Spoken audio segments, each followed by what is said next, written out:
Right. Hello, everyone.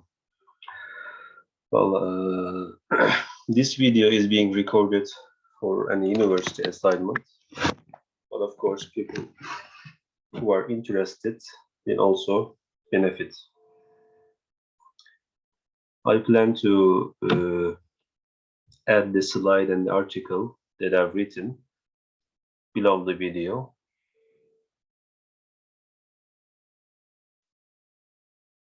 Well, we will basically cover and explain why video conferencing is an essential part of teaching.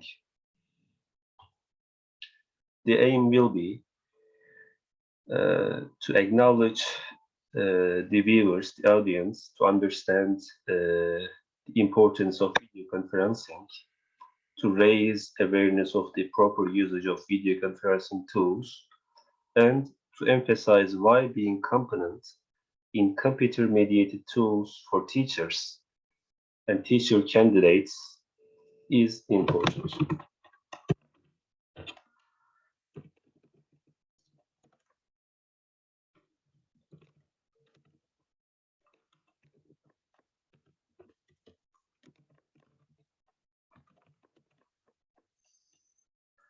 All right, this is our table of contents.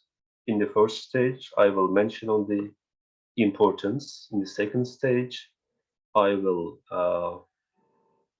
emphasize why we should be competent in video conferencing tools and what are the most common problems that we face. Uh, in the third stage, we will do a simple comparison between whiteboard and digital screen, and I will mention on some digital learning platforms. At the end, I will share my opinion and give some recommendations uh, for for authorities of education and teachers of the future. All right, let's start. A rising phenomenon, video conferencing in education. Video conferencing in education has recently gained significant importance. The coronavirus pandemic has led face-to-face education to stop in nearly all countries. Educational institutions from all spheres and areas have now been closed for more than a year. Both the educators and students have all of a sudden found themselves in a situation where everything goes in a digital environment.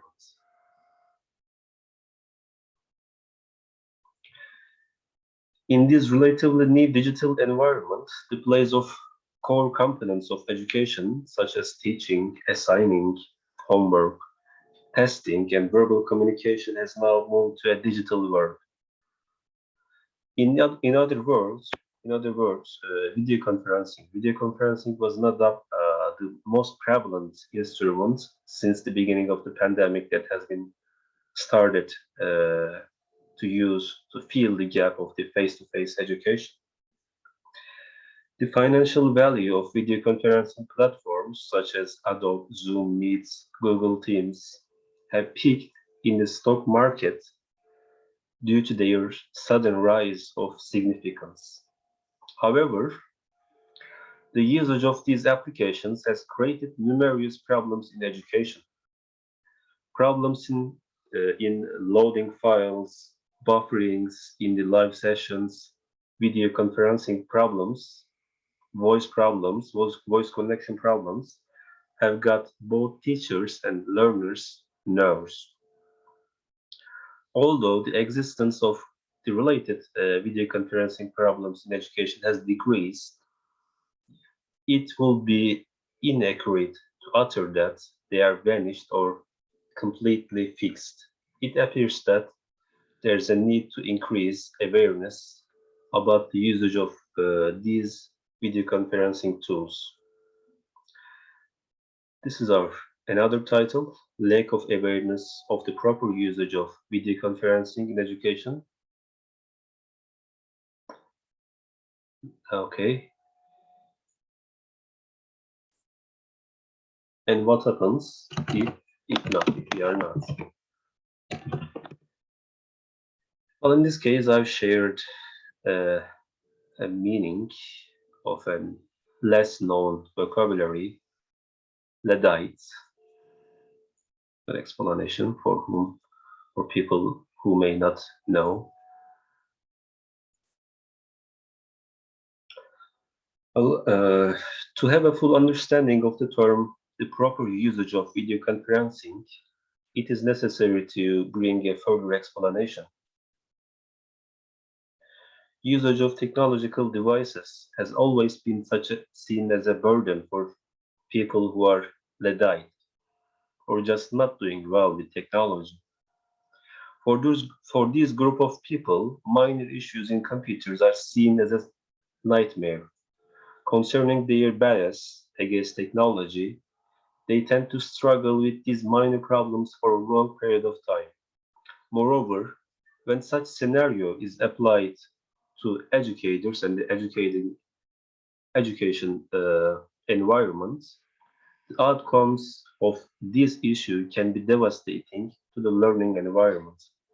Imagine an online classroom where tens of students are waiting for their teachers to upload a simple file for tens of minutes.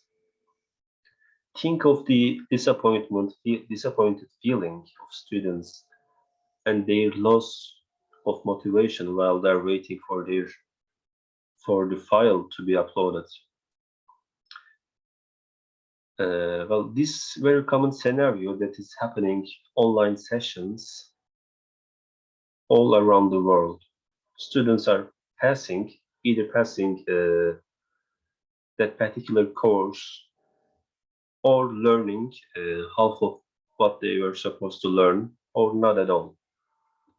A competent user of technology, however, overcomes any unexpected problems with ease and within a blink of eye.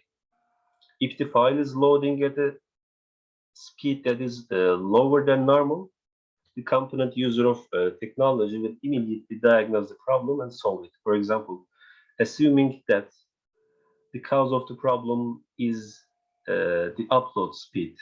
So simply paying a little extra to the internet provider, extra money to the internet provider, uh, the user can raise his or her upload speed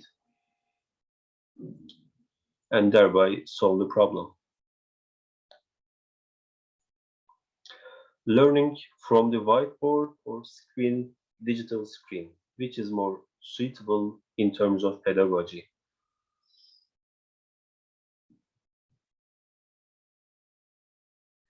Now that it has been discussed that the awareness of the usage of the technology, it is essential to shed light on the advantages of video conferencing as a non-traditional learning environment.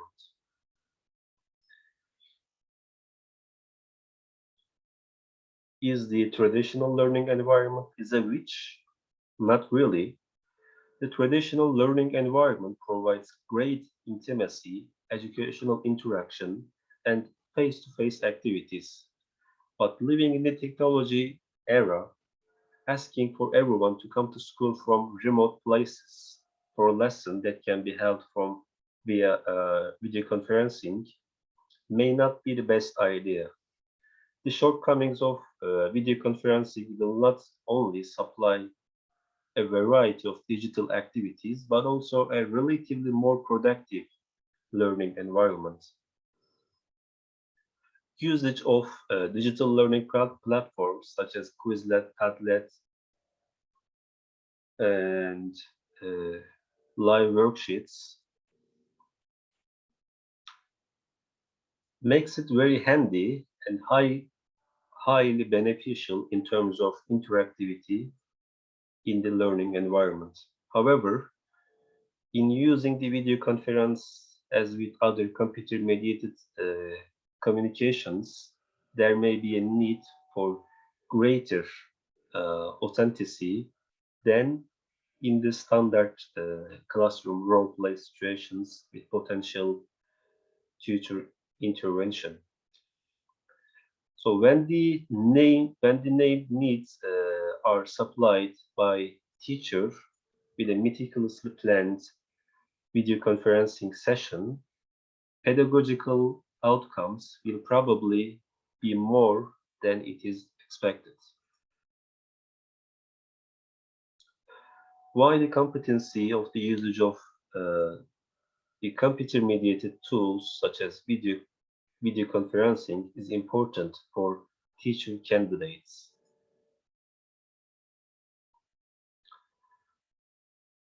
Usage of computer-mediated tools has become compulsory uh, and more than a choice.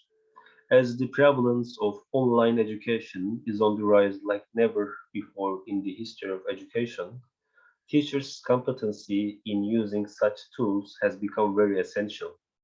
It won't be a big surprise to say that usage of asynchronous or online education will preserve their prevalence in most educational institutions all around the world. Perhaps there will be countries that will design their curriculums according to only for online education, while it is obvious that teachers of the future will highly base their education on online platforms. The emphasis on higher education institutions where teaching candidates are being taught is not at an expected level. Some institutions are still using educational websites from 90s or early 20s as a reference tool for teachers of the future.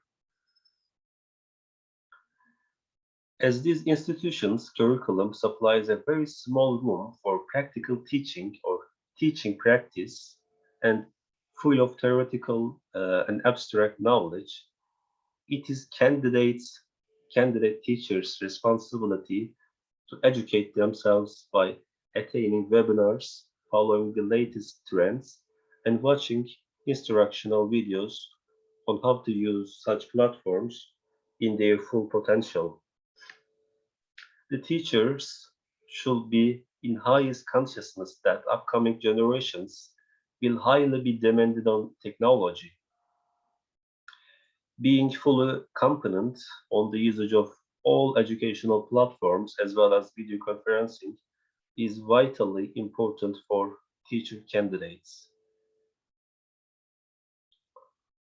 All right. Well, this is the end of uh, the video, and these are the references that I utilized. All right.